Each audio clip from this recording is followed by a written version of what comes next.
Students, एक बार आपसे फिर रूबरू होने के लिए और आपके नए टॉपिक के क्लास के साथ स्टडी सॉल्यूशंस के अंदर मैं आपका महेंद्र कुमार।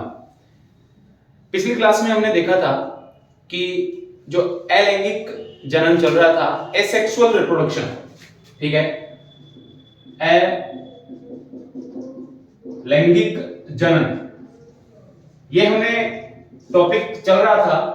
और अलैंगिक जनन के जो प्रकार है, टाइप्स हैं, आप कह सकते हैं ए सेक्सुअल रिप्रोडक्शन, ये हमने देख लिया था। इसके बारे में आगे इसकी जो टाइप्स हैं उसकी अपन यहां पर चर्चा करेंगे, जिनके अंदर की मैंने आपको पिछली क्लास में बताया था। फर्स्ट था आपका विखंडन, दूसरा था आपका मुकुलन,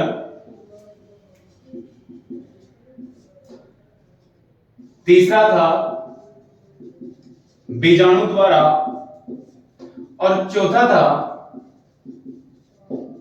कायिक प्रवर्धन। ये चार टॉपिक्स यानी कि चार प्रकार हमने बताए थे, उन्हीं को आज अपन डिस्कस करने वाले हैं, ठीक है। तो सबसे पहले मैं यहां पर आपका लेता हूं विखंडन, ठीक है। विखंडन के अंदर सबसे पहले अपन बात कर रहे हैं यहां पर विखंडन का मतलब, जैसा कि नाम से ही प्रतीत हो रहा है, विखंडन का मतलब होता है स्टूडेंट्स टूटना। विखंडन का मतलब आप जानते हैं कोई भी चीज विखंडित हो जाती है, टूट जाती है, ठीक है।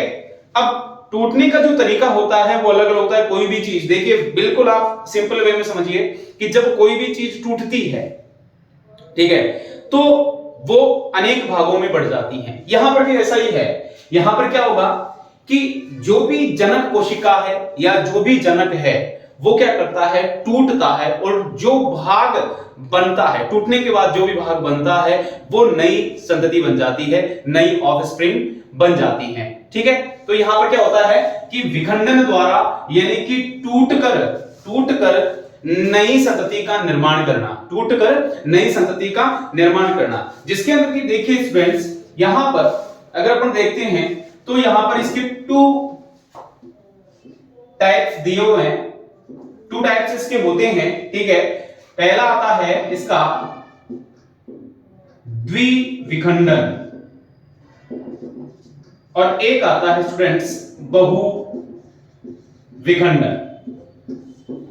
द्विविखंडन जैसा कि नाम से ही प्रतीत हो रहा है, नाम से ही पता चल रहा है, द्विविखंडन, द्वि का मतलब होता है दो, दो।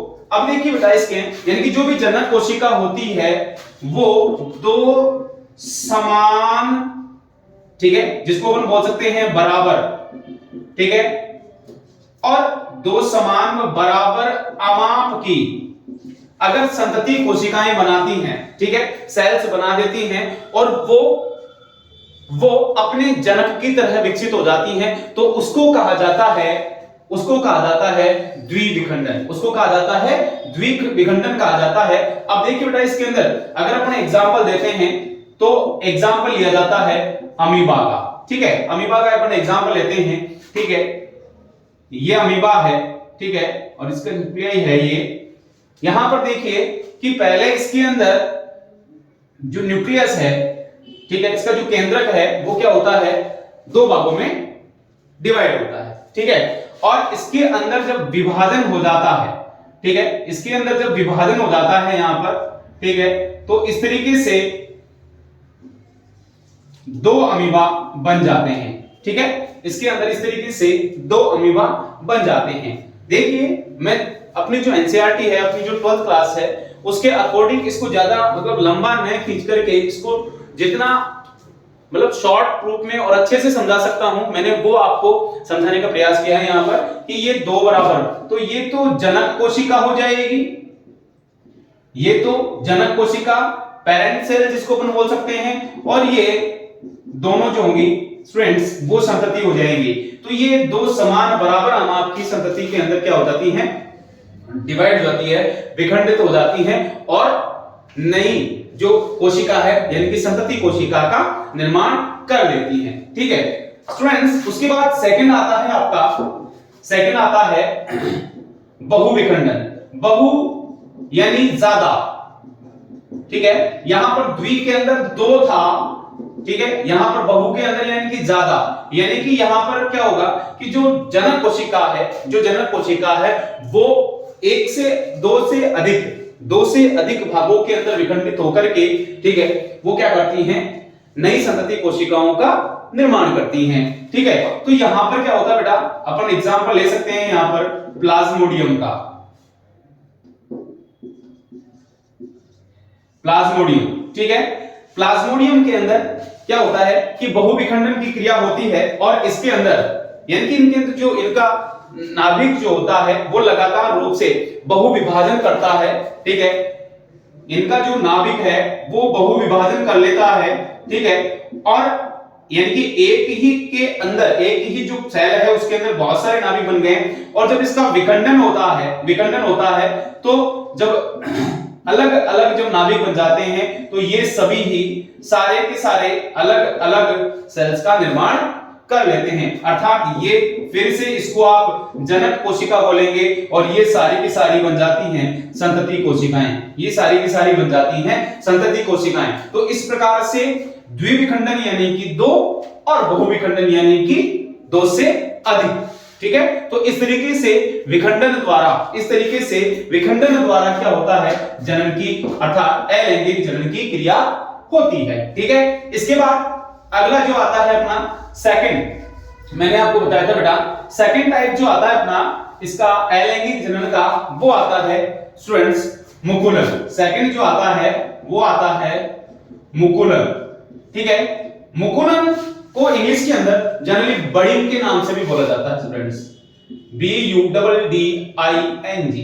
बडिंग, बर्ड बनना, ठीक है। यानी कि इसके अंदर क्या होता है कि एक अतिवृद्धि बन जाती है, ठीक है, एक अतिवृद्धि बन जाती है, और एक अतिवृद्धि यानी कि जो एक कोशिकीय जो जीव हैं उनके अंदर अतिवृद्धि बन जाएगी, और वो अतिवृद्धि क्या करती है कि उससे अलग होकर के एक नई संतति का या एक नए जीव का निर्माण कर लेती हैं। दोबारा बता रहा हूं स्टूडेंट्स, यानी कि बडिंग यानी कि एक बर्ड जिसको अपन बोलते हैं कलिका भी बोल सकते हैं या इसको अपन अतिवृद्धि भी बोल सकते हैं, ठीक है। ये बन जाती हैं और वो क्या करती हैं कि उस मूल जनक कोशिका से अलग होकर के क्या करती हैं, एक नए संतति। चलिए स्टूडेंट्स, अब अपन बात करते हैं यहां पर कि जो मुकुलन है, मुकुलन भी जो बडिंग की जो क्रिया होती है वो भी दो तरीके से होती है, ठीक है। सबसे पहले अपन बात करते हैं मुकुलन के अंदर, यहां पर पहला आता है यानी कि बाह्य मुकुलन। बाह्य मुकुलन का मतलब होता है यानी कि बाहर की ओर बर्ड बन जाए, यानी कि बाहर जो कोशिकीय जीव है उसके शरीर पर या उसके किसी भाग के ऊपर कोई एक अतिवृद्धि बन जाती है, ठीक है, अतिवृद्धि बन जाती है, उसको अपन बोलते हैं बाह्य मुकुलन। उसको अपन क्या बोलेंगे, बाह्य मुकुलन बोलेंगे। और उसके अंदर एक एग्जांपल ले रहे हैं अपन स्टूडेंट्स हाइड्रा का, ठीक है। हाइड्रा को देखते हैं कि हाइड्रा के अंदर अगर अपन हाइड्रा का डायग्राम देखते हैं तो कुछ इस प्रकार से आप देखने को मिलेगा आपको, ठीक है। इस तरीके से इसका जो डायग्राम है और इसको आप जनक, ठीक है, इसके ऊपर यहां पर एक अतिवृद्धि बनती है आरंभ के अंदर, एक इस तरीके से एक अतिवृद्धि बन रही है और ये मूल जो जनक है वो इस तरीके से है, ठीक है, जो मूल जनक है वो इस तरीके से है और इसके ऊपर यहां पर ये बन रही है एक अतिवृद्धि, ठीक है। ये अतिवृद्धि आरंभ में तो क्या है कि इसका जो मूल जनक है उसके साथ जुड़ी रहती है, लेकिन धीरे धीरे यहां से यह पोषण प्राप्त करके धीरे धीरे क्या होती है स्टूडेंट्स, ये बड़ी हो जाती हैं और बड़ी होकर के इस तरीके से एक छोटे हाइड्रा का रूप ले लेती हैं। ये मूल हाइड्रा, जनक हाइड्रा जिसको अपन कह सकते हैं वो है। और ये यहां से बाद में क्या होता है, जब ये एक थोड़ी सी परिपक्व हो जाती हैं और यहां से अलग होकर के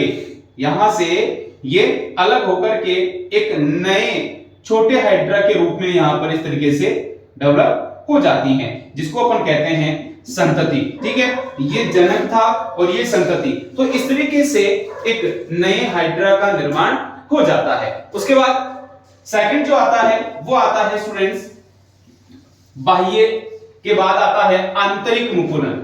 सेकंड जो आता है इसका आंतरिक मुकुलन। आंतरिक मुकुलन की अगर हम बात करें तो क्या होता है कि कुछ ऐसे आंतरिक मुकुलन यानी कि कुछ ऐसे जीव हैं जिनके अंदर कुछ अंदर ही जिनके अंदर आंतरिक मुकुलन जिनके अंदर कुछ ऐसी विशेष संरचनाएं बन जाती हैं जो कि एक नए जीव का निर्माण करती हैं। ठीक है, उनके अंदर ही, आंतरिक इसीलिए बोल रहा हूं, उनके अंदर ही कुछ ऐसी विशेष संरचनाएं बन जाती हैं जो कि नए जीव का निर्माण करती हैं। ठीक है, जिनको कि जैसे कि अगर बात की जाए स्पॉन्जिला, यानी कि स्पंज की बात कर रहा हूं मैं, स्पंज की बात कर रहा हूं, उसमें आता है स्पॉन्जिला। और वो जो अंदर जो विशिष्ट संरचना बनती है, ठीक है, विशिष्ट जो संरचना बनती है, मैंने कहा आंतरिक इसीलिए बोला है कि अंदर की ओर कोई एक विशिष्ट संरचना बन जाती है। ठीक है, फॉर एग्जांपल स्पॉन्जिला, ये एग्जांपल स्पॉन्जिला जो कि स्पंज के अंदर आता है। और इस विशिष्ट संरचना को क्या कहा जाता है स्टूडेंट्स? वो कहा जाता है जेम्यूल्स। ठीक है, इनको जेम्यूल्स कहा जाता है, जेम्यूल भी बोलते हैं, जेम्यूल्स भी बोलते हैं। ठीक है, तो इन जेम्यूल्स के द्वारा क्या होता है कि नई जनरेशन या नई संतति का निर्माण हो जाता है जो कि इनके अंदर बनती है। बाहर वाले के अंदर शरीर के ऊपर बाहर की ओर बनी थी, बाहर वाले के अंदर शरीर के ऊपर बाहर की ओर बनी थी, जबकि आंतरिक के अंदर यदि अपन देखते हैं, आंतरिक के अंदर अपन यदि देखते हैं तो वो अंदर की ओर बनती है। ठीक है, इसके बाद तीसरा, अपन अलैंगिक जनन के अंदर चल रहे हैं, तो तीसरा जो आता है वो आता है स्टूडेंट्स बीजाणु द्वारा। तीसरा जो आता है वो आता है थर्ड बीजाणु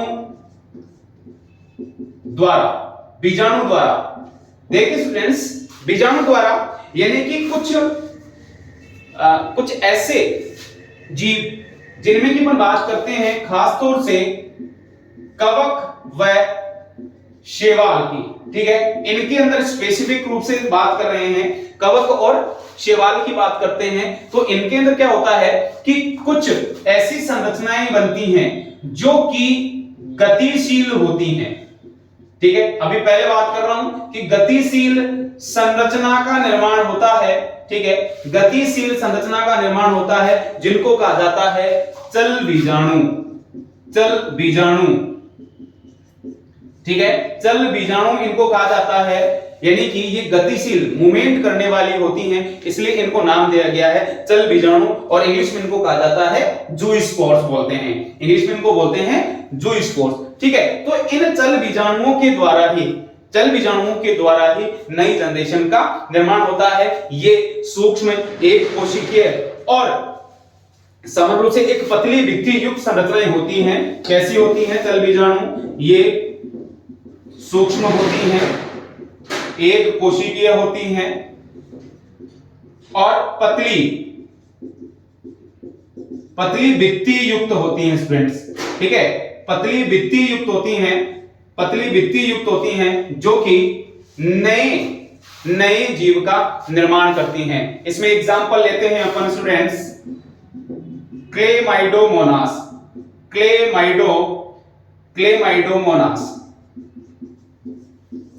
क्लेमाइडोमोनास की अपन बात कर रहे हैं, लेकिन स्टूडेंट्स यहां पर ध्यान देने योग्य बात एक चीज और बता देता हूं मैं आपको कि यहां पर मैंने बोला गतिशील, कुछ अगतिशील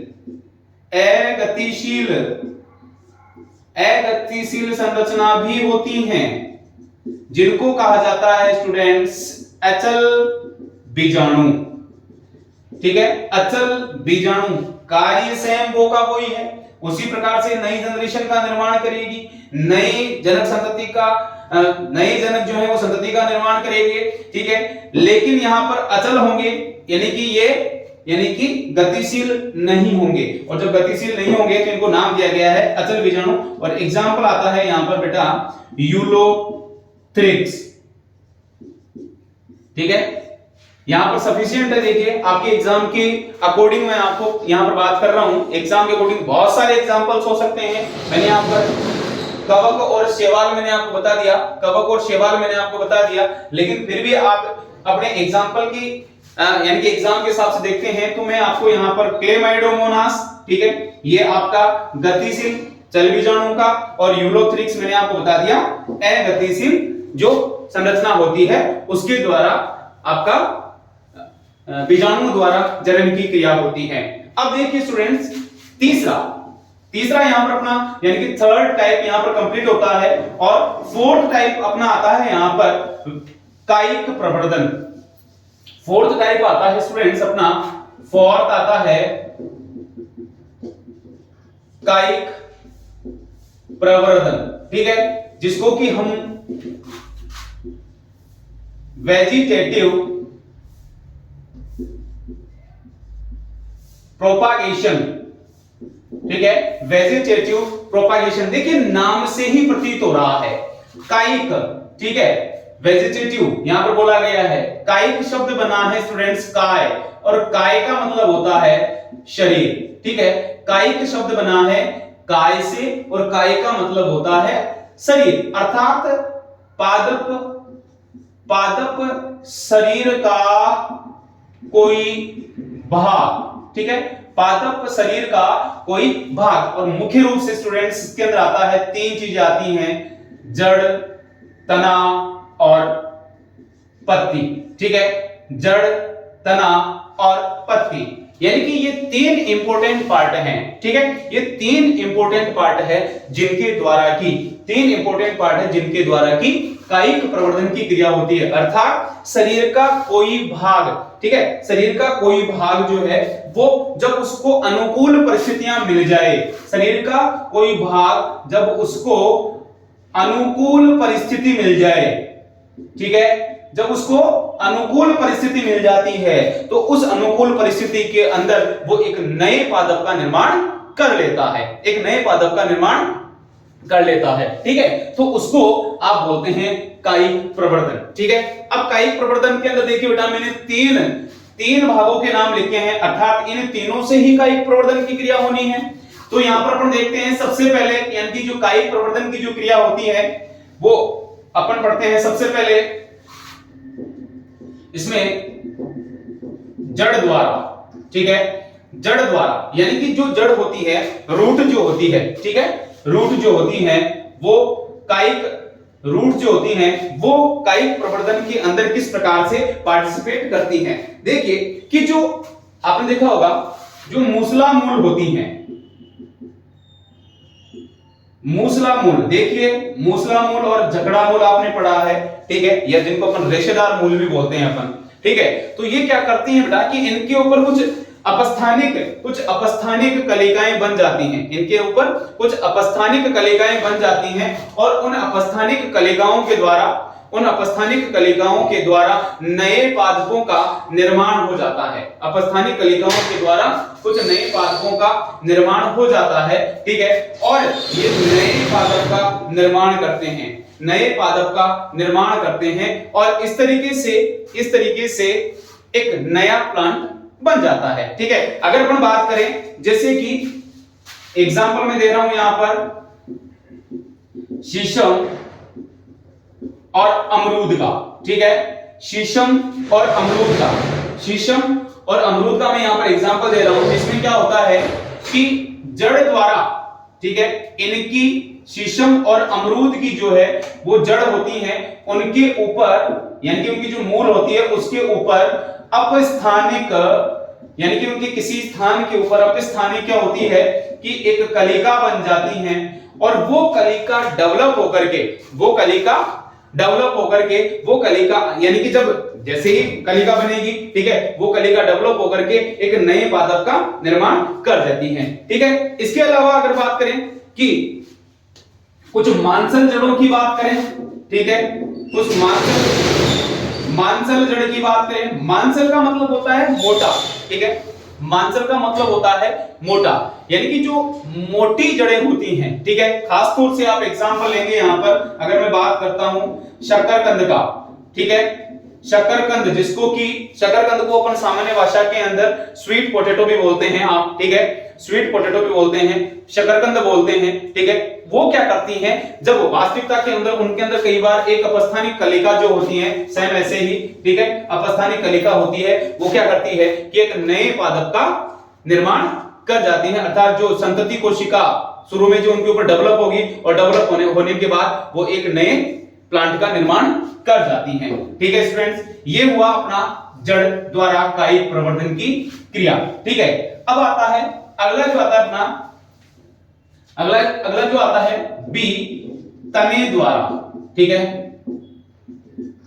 तने द्वारा देखिए, यानी कि तने द्वारा सामान्य रूप से आप जानते हैं कि तने का जो काम होता है वो एक पौधे को स्ट्रेट बनाए रखना, ठीक है, पत्तियों द्वारा जो भोजन का जो निर्माण होता है उसको जड़ों तक पहुंचाना और विभिन्न भागों तक पहुंचाना, जड़ों द्वारा अवशोषित जल व खनिज लवण जो होता है उसको पत्तियों तक पहुंचाना। लेकिन इसके अलावा भी तने द्वारा कई बार क्या होता है स्टूडेंट्स, यानी कि इसके रूपांतरण से, रूपांतरण का मतलब होता है जब इसके रूप में कोई परिवर्तन आ जाए, रूप में जब परिवर्तन आ जाए तो वो नए पादप का निर्माण कर जाता है, ठीक है, नए पादप का निर्माण कर जाता है। अब मैं इसमें आपको टाइप्स बताऊंगा, कि कौन कौन से वो टाइप्स हैं, कौन कौन से वो तरीके हैं जिनके द्वारा की जो तना होता है, स्टेम जो होती है वो क्या करता है, यानी कि नए प्लांट का निर्माण करता है, ठीक है। सबसे पहले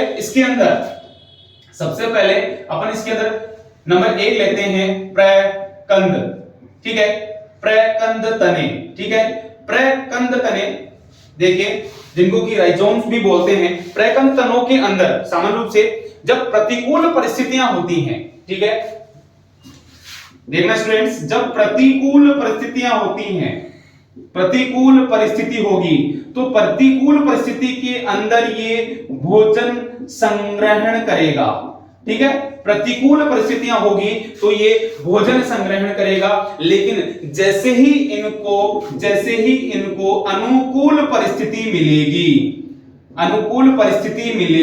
तो अनुकूल परिस्थिति के अंदर प्रतिकूल परिस्थिति के अंदर इसने भोजन संग्रहण का कार्य किया। लेकिन जैसे अनुकूल परिस्थितियां मिलती हैं तो ये क्या करता है, नए प्लांट का निर्माण कर लेता है। और एग्जाम्पल आप ले सकते हैं अदरक का, एग्जाम्पल अपन ले सकते हैं किसका, अदरक का ले सकते हैं, ठीक है। इसके अलावा अपन हल्दी का एग्जाम्पल ले सकते हैं, ठीक है। ये वो तने हैं, यानी कि जो प्रकंद तने हैं वो आते हैं जिसके अंदर नए पादप का निर्माण होता है, ठीक है। उसके बाद अगला आता है बी आता है कंद, ठीक है, बी आता है कंद। कंद के अंदर देखिए बेटा, यानी कि जिनको कि ट्यूबर भी बोलते हैं अपन, ठीक है। इनके अंदर क्या होता है कि जो अपहासित पर्व संधियां होती हैं, ठीक है, इंटरनोड जिनको आप बोलते हैं, ठीक है, पर्व संधियां होती हैं, उनके ऊपर कुछ छोटी छोटी कलिकाएं बन जाती है और छोटी छोटी सी आंख बन जाती है, ठीक है। ट्यूबर के ऊपर अपहासित जो पर्व संधि होती है वो क्या होती है, आपको एक आंख के रूप में दिखाई देती है, आंख के रूप में। आंख मैं एग्जांपल ले रहा हूं, यहां पर आप समझ में आ जाएगा आपको कि आलू के अंदर आपने देखा होगा कि आलू जो होता है उस आलू के ऊपर आपको इस तरीके से एक आंख दिखाई देगी। और जब आप इस वाले हिस्से को जिसके ऊपर आंख सी दिखाई दे रही है, इस वाले हिस्से को जब अपन जमीन में गाड़ देते हैं, ठीक है, जब आप इसको जमीन में गाड़ देंगे तो वहां से आलू का एक नया पौधा बन जाएगा, ठीक है। तो ये कहलाता है आपका कंद द्वारा, ठीक है। दोबारा देख लीजिए एक बार, यानी कि ट्यूबर यानी कि अपहासित जो पर्वसंधि होती हैं, मैंने बताया कि छोटी सी उनके ऊपर आंख जैसी संरचना बन जाती है और उस आंख सहित, ठीक है, आंख सहित जब उसको अपन जमीन में गाड़ देते हैं तो वो क्या कर लेता है, एक नए पौधे का निर्माण कर लेता है, ठीक है। उसके बाद सी आता है अपना तने द्वारा जो रूपांतरण के द्वारा, उसमें आता है घनकंद। कंद के बाद आता है अपना सी आता है शल्ककंद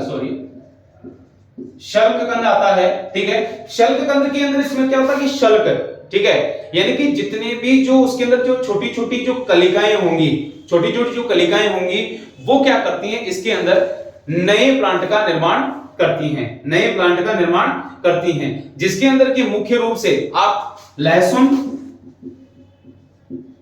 और प्याज को शामिल कर सकते हैं। ठीक है, लहसुन और प्याज को शामिल कर सकते हैं। और इस कंडीशन के अंदर जब उनको यानी कि एक से अधिक कलिकाएं होती हैं, और वो एक से अधिक कलिकाएं, जितनी ज्यादा कलिकाएं होंगी प्लांट उतने ही बनेंगे। और इनको भी क्या होता है स्टूडेंट्स, वही है, यानी कि इनको जब अनुकूल परिस्थिति मिलेगी, इनको भी जब अनुकूल, ठीक है, शल्ककंद को भी क्या होता है स्टूडेंट, जब अनुकूल परिस्थितियां मिल जाएगी, तो उन अनुकूल परिस्थितियों के अंदर शल्ककंद को जब अनुकूल परिस्थितियां मिल जाएगी और जितनी कलिकाएं होंगी, फिर से ध्यान रखना, यानी कि जितनी कलिका होगी उतने ही नए पादप बनेंगे। यानी कि आप लहसुन जो होता है उसके अंदर अलग अलग कलियां होती हैं, ठीक है, जो लहसुन की आप एक कली को जब रोपित कर देंगे तो एक पौधा बनेगा, ठीक है, दूसरी कली को रोपित करेंगे दूसरा पौधा बनेगा, अर्थात जितनी कलिकाएं होंगी उतने के उतने नए पौधे बन जाएंगे। ठीक है, तो इस तरीके से ये आता है आपका सी,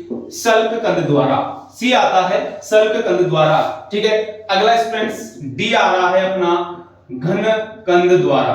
ठीक है, घनकंद द्वारा, ठीक है, ये शल्ककंद था। अब मैं बात कर रहा हूं घनकंद की। यहां पर आता है बेटा कि जितने भी जो इसके अंदर भूमिगत जो तने हैं, ठीक है, भूमिगत यानी कि भूमि के अंदर जो तने हैं, भूमिगत तने जो फूले हुए अवस्था के अंदर वृत्ताकार रूप में दिखाई देते हैं, यानी कि उनके ऊपर एक गांठें पाई जाती हैं। ठीक है, आपको मैं एक एग्जांपल लिखता हूं और उस एग्जांपल से आप देखेंगे यहां पर अरबी, ठीक है, आपको भी याद आ रहा होगा। ठीक है, यानी कि भूमिगत जो तने हैं, ठीक है, उनके ऊपर एक गोलाकार सी जो गांठ पाई जाती हैं, वो क्या करती हैं, जब उनको अनुकूल परिस्थितियां मिल जाती है, फिर से वही बात कर रहा हूं यहां पर कि अनुकूल परिस्थितियां मिल जाती हैं, तो ये भी क्या करती हैं बेटा, एक नए प्लांट का निर्माण कर लेती हैं। ठीक है, जमीकंद के इसमें सॉरी घनकंद के अंदर आपका अरबी आ जाएगा और जमीकंद का भी आप एग्जांपल दे सकते हैं। ठीक है, जमीकंद का भी आप एग्जांपल दे सकते हैं। ठीक है, तो इस तरीके से हमने डी पढ़ा अपना घनकंद। उसके बाद आता है ई, ऊपरी भूस्थारी। ठीक है, ऊपरी भूस्थारी, ऊपरी भूस्थारी का मतलब भूमि के ऊपर, ऊपरी भूस्थारी का मतलब होता है भूमि के ऊपर, यानी कि ये क्या करते हैं कि भूमि के ऊपर, यानी कि जो भूमि होती है, ये तने एक निश्चित अंतराल पर गति करते हुए जैसे क्षैतिज रूप में गति करते हैं और फिर इस तरीके से भूमि के ऊपर चलते हुए एक निश्चित अंतराल के अंदर इस तरीके से क्षैतिज गति करते हैं। ठीक है, क्षैतिज गति करेंगे, निश्चित अंतराल के बाद इनमें क्या होता है बेटा कि इनमें अलग अलग से जड़ें निकल जाती हैं। ठीक है, जड़ें निकल जाती हैं और पत्तियों का निर्माण हो जाते हैं, जड़ें निकल जाती हैं अलग अलग और पत्तियों का निर्माण हो जाता है। फॉर एग्जांपल आप ले सकते हैं ऊपरी भूस्थारी, भूमि के ऊपर, फिर बोल रहा हूं ऊपरी भूस्थारी, भूमि के ऊपर, यानी कि दूब घास। ठीक है, दूब घास यानी कि अपनी जो घास होती है वो भूमि के ऊपर क्या करती हैं, गति करती हैं और निश्चित अंतराल के बाद उसमें से जड़ें निकल जाती हैं और फिर यहां ऊपर की ओर बढ़ेगी और यहां पर जड़ें निकल जाएगी, फिर ठीक है ऊपर की इधर गति कर रही है और फिर यहां पर इसके ऊपर पत्तियां निकल जाएगी इस तरीके से और यहां पर इसकी जड़ें निकल जाएगी, तो इसको नाम दिया गया है ऊपरी भूस्थारी। ठीक है, अब अगला आता है अपना ई के बाद एफ आता है अपना अंतः भूस्थारी।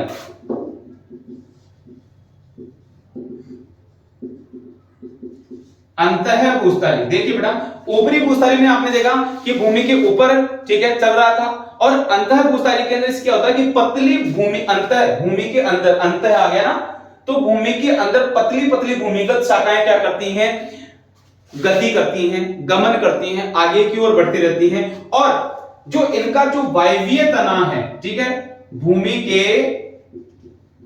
ऊपरी भाग में, ठीक है, ऊपरी भाग में ये लगातार रूप से क्या करती रहेगी, गति करती रहेगी और फिर जैसे ही जब इनको अनुकूल परिस्थितियां मिलेगी, अनुकूल स्थितियां मिलेगी, तो इनमें जो इनका जो वायवीय जो तना है उसके किसी आधारी भाग से क्या होता है, कुछ दूरी पर भूमि के अंदर क्या मिल जाती है, इनमें जड़ों का निर्माण हो जाता है, और जहां जड़ों का निर्माण होता है वहीं से क्या होता है, एक नया प्लांट बन जाता है, एक नया पौधा बन जाता है। आपने देखा होगा, इसका बेस्ट एग्जांपल आप ले सकते हैं यहाँ पर पुदीना, ठीक है। इसका यानी कि अंतःभूस्थली का आपने देखा होगा, पुदीना जो होता है वो चलता रहता है, फिर थोड़ा सा ऊपर उठेगा, जहां पर अनुकूल परिस्थितियां मिलेगी वहां पर उस पर नए पौधे का निर्माण करते हैं। और आपने देखा होगा कि पुदीना ला करके हम अपने घरों के अंदर, कहीं से भी पुदीना लग रहा है, ला करके थोड़ा सा लाके लगाया गर्मियों के अंदर, ठीक है, और ला करके अपन लगा देते हैं, ठीक है। गर्मियां आने वाली है, आप भी तैयार रहिए, क्योंकि पुदीना बड़ा अच्छे काम की चीज है, ठीक है। गर्मियों में पुदीने का जूस बना करके पियेंगे ना, तो एग्जांपल ध्यान रखना, ठीक है। उसकी यानी कि आप उसके तने के द्वारा, उसमें क्या है कि पुदीना तोड़ कर ले आएंगे, क्योंकि पौधे का भाग है, पुदीना तोड़ करके ले आओ, अपने घर पे लगाओ और नया पौधा आपके घर पे तैयार, ठीक है। हाँ, किसी से पौधा लेने की जरूरत नहीं है, आप तो तोड़ दो भाई, किसी का अच्छा पुदीना दिख रहा है ले आओ भैया, ठीक है। चोरी करना नहीं सिखा रहा हूं भाई, ठीक है ना। प्लांटिंग, नया प्लांट कैसे बनाया जाए आप प्रैक्टिकली आप सीख सकते हैं, ठीक है। उसके बाद स्टूडेंट्स अगला आता है, ठीक है, भूस्थायी तने, ठीक है। जी के बाद एच, भूस्थायी, ठीक है, भूस्तरी, ठीक है, भूस्तरी बोलते हैं अपन इसको। इसमें क्या होता है कि एक विशिष्ट क्षैतिज वृद्धि करते हैं, ये क्या करते हैं, क्षैतिज यानी कि ऊपर की ओर, ठीक है, इस तरीके से विशिष्ट क्षैतिज गति करते हैं, और इनके जो पर्व संधि होती है, ठीक है, क्षैतिज वृद्धि होगी, क्षैतिज वृद्धि होगी, और इनकी जो पर्व संधि होगी, ठीक है, जो पर्व संधि होगी, उस पर्व संधि से स्टूडेंट्स, उस पर्व संधि से क्या होता है, जड़ों का निर्माण हो जाता है, ठीक है। यहां से ये, यहां पर बीच में यहां पर पर्व संधि है, यहां पर ये मान लीजिए ये पर्व है, ये पर्व है और ये पर्व संधि है, तो इससे जड़ों का निर्माण हो जाता है, और यहां से फिर से नया पौधा बन जाएगा, ठीक है, फिर से नया पौधा बन जाएगा, ठीक है। तो ये कहलाता है भूस्थायी, ठीक है, जिसके अंदर आप एग्जांपल देख सकते हैं स्ट्रॉबेरी का, ठीक है, स्ट्रॉबेरी का आप एग्जांपल दे सकते हैं, स्ट्रॉबेरी, ठीक है, जिसके अंदर की भूस्थायी प्रकार का जो तना है वो पाया जाता है, और इसके माध्यम से नए पौधे का निर्माण होता है। अब आता है बेटा कि भूस्थायी से एच, भूस्थायिका, भूस्थायिका, ठीक है।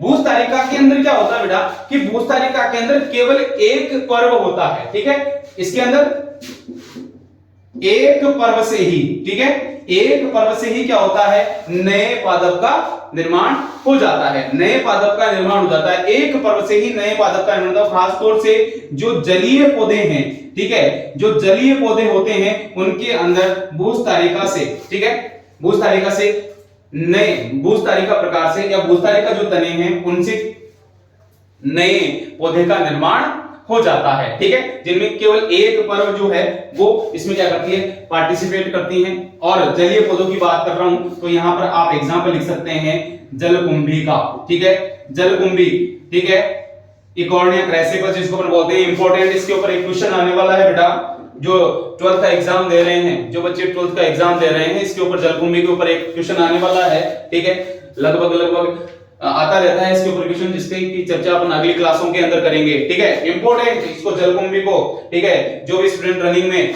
12th क्लास के अंदर वो इंपॉर्टेंट इकॉर्निया क्रेसिपस जिसका बॉटनिकल नेम है इसका, इसके ऊपर एक इंपॉर्टेंट क्वेश्चन आने वाला है, ठीक है, जिसको कि अपन आगे की क्लासेस के अंदर डिस्कस करने वाले हैं, ठीक है। उसके बाद लास्ट वन बच गया आपका बेटा, यानी कि हमने जड़ द्वारा, तने द्वारा हमने कायिक प्रवर्धन को पढ़ा। उसके बाद आता है स्टूडेंट्स, लास्ट बच गया इसका पत्ती द्वारा, ठीक है, यानी कि पत्तियों द्वारा कायिक प्रवर्धन, ठीक है, ये अपना तीसरा पॉइंट था, पत्तियों द्वारा कायिक प्रवर्धन। देखिए कि सामान्य रूप से पत्तियां जो है वो फोटोसिंथेसिस का कार्य करती है, प्रकाश संश्लेषण का कार्य करती है, लेकिन जब पत्तियों को जब अनुकूल परिस्थितियां मिल जाती हैं, पत्तियों को जब अनुकूल परिस्थितियां मिल जाती हैं तो उनमें भी कुछ कलिकाओं का निर्माण हो जाता है, और कलिकाएं निर्माण होकर के कुछ नए प्ररोह का निर्माण करके पत्तियां क्या करती हैं, ठीक है, नए पादप का, यानी कि कोई भी कलिका का निर्माण कर दे। वही मैंने आपको बताया बेटा, यानी कि जब अनुकूल परिस्थिति होगी, ठीक है, अनुकूल परिस्थिति होगी तो कलिका कह दो या प्ररोह का निर्माण करके वो नए पादप का निर्माण कर लेती हैं, ठीक है, नए पादप का निर्माण कर लेती हैं। और इसके अंदर देखिए स्टूडेंट्स, यहां पर मैं आपको बता दूं कि एग्जाम के अंदर जड़, तना और पत्ती यानी कि जो वेजिटेटिव प्रोपगेशन का जो क्वेश्चन है, ठीक है, कायिक प्रवर्धन का जो क्वेश्चन है उसमें से अक्सर पत्ती द्वारा कायिक प्रवर्धन के कोई दो उदाहरण दीजिए, पत्ती द्वारा कायिक प्रवर्धन के कोई दो उदाहरण दीजिए। ये क्वेश्चन बार बार रिपीट किया जाता है, ठीक है, बार बार रिपीट किया जाता है, जिसके अंदर सबसे पहले अपन देखते हैं एक एग्जांपल पत्थर चट्टा, जिसको कि ब्रायोफिल्म भी बोलते हैं, ठीक है, ब्रायोफिल्म, पत्थर चट्टा बोलिए या ब्रायोफिल्म बोलिए, बात एक ही है, पत्थर चट्टा बोलिए, ब्रायोफिल्म बोलिए, बात एक ही है। और दूसरा एग्जांपल आता है यहां पर स्टूडेंट्स बिगोनिया, दूसरा एग्जांपल आता है स्टूडेंट्स बिगोनिया। तो ये इंपॉर्टेंट है, इसको आप इंपॉर्टेंट में शामिल कर लीजिए, यानी कि पत्तियों द्वारा कायिक प्रवर्धन के कोई दो उदाहरण दीजिए। तो इस तरीके से फ्रेंड्स अपना आज जो अलैंगिक जनन का जो टॉपिक है वो यहां पर अपना कंप्लीट हो रहा है, ठीक है।